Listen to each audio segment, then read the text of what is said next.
Honor Magic 7 Pro, there are actually two things that I just wasn't expecting, with this phone having the loudest and most bass-rich speakers I've ever tested on a smartphone, while also having a zoom range that's usable even at up to 100x. Now, given that we're talking about Honor's flagship phone for 2025, it has the premium look and feel that you'd expect. I really like the symmetrical camera design on there. Didn't follow the trend of going completely flat on the front, with ever so slightly curved edges that wrap around this 6.8-inch LTPO display, which is arguably one of the best displays out there. It's super bright, with it beating both the iPhone and the Galaxy in our global brightness. So there's 4320 Hz PWM dimming for people who are sensitive to flicker. There's AI defocus tech, which we did a whole video on before on the channel, and with the 7 Pro, Honor is now using a circular polarizer, which not only has the benefit of working better with sunglasses, but outside of the health features, it's just a solid looking display. It's got a high resolution, it's fast, and it has colors that just pop. Take a listen to how it compares to the competition.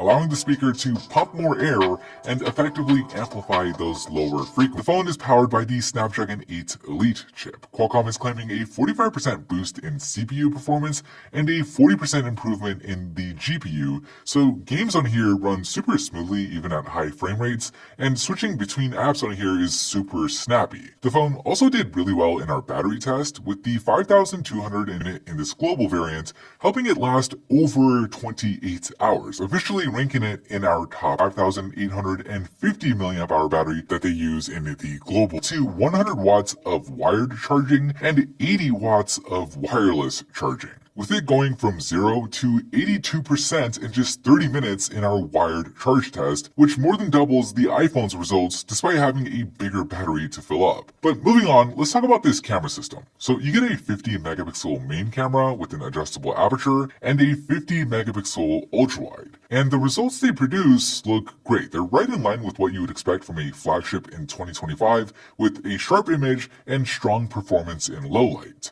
But what I wasn't expecting is this 200 megapixel telephoto. I mean, just take a look at how it compares to the iPhone 16 Pro Max here, where it's either matching the iPhone's quality at the same zoom levels, or in many instances, it's actually outperforming it despite cropping further into its sensor.